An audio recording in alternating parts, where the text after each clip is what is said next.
I love stories.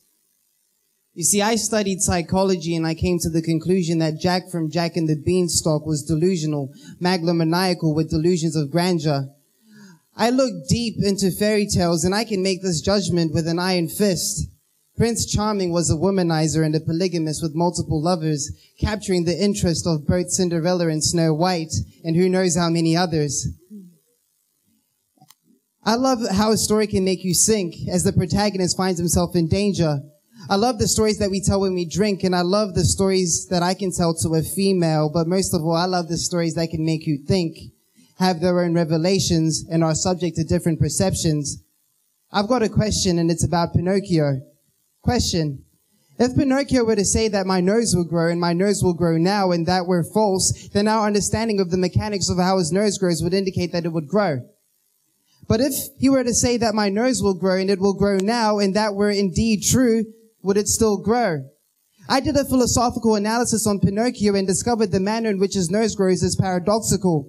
I went to a place where there's no space and time, held discussions with cavemen and ancient Egyptians as they told me that there is nothing worse than a wasted mind.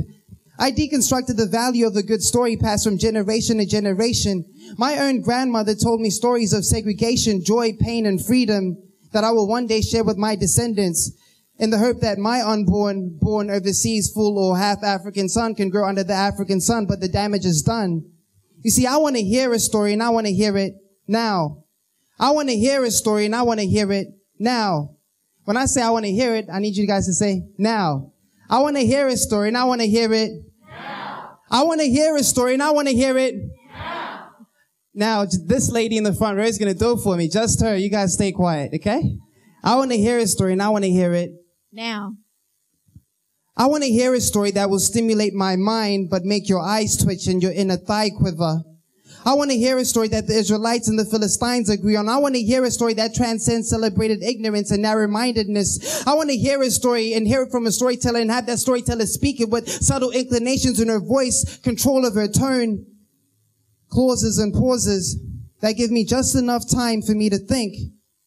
So please welcome Bettina, a storyteller, and our most mellifluent speaker, with a large round of your generous applauses.